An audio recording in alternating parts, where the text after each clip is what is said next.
지난해 8월 집중호우로 남부지역댐 하류 주민들이 큰 수해를 입었는데요. 피해 주민들이 정부를 상대로 낸 환경분쟁 조정 신청이 최근 마무리돼 본격적인 심리에 들어가게 됐습니다. 댐과 하천 관리에 책임이 있는 정부가 총 3,760억 원을 배상하라는 게 주민들의 주장인데요. 손현진 기자가 전해드립니다. 지난해 여름 긴 장마와 기록적인 폭우로 섬진강과 금강, 남강 등 하천 하류 지역에 큰 수해가 발생했습니다.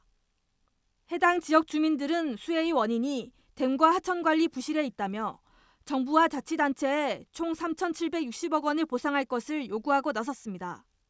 최근 환경부 중앙환경분쟁조정위원회는 경남 합천군을 비롯한 17개 시군 주민 8,419명의 환경분쟁조정 신청 접수가 마무리돼 본격적인 심리에 돌입한다고 밝혔습니다.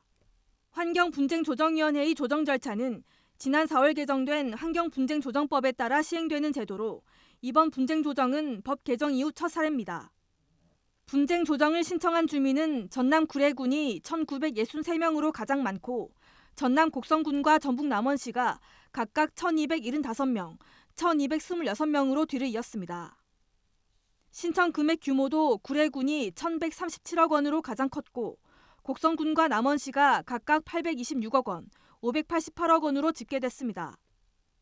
위원회는 가장 먼저 사건이 접수된 경남 합천군, 충북 청주시 사건의 1차 조정회의를 지난달 17일 개최했으며 다른 지역 사건도 순차적으로 조정회의에 들어간다는 방침입니다.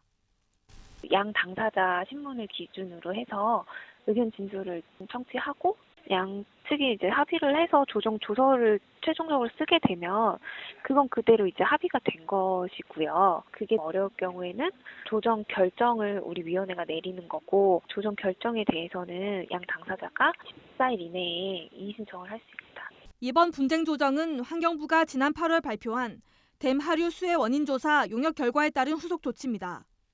조사 결과에 따르면 댐 준공 당시 설정한 계획 방류량을 기후 변화와 관계없이 유지해온 것이 피해 규모를 키운 것으로 나타났습니다.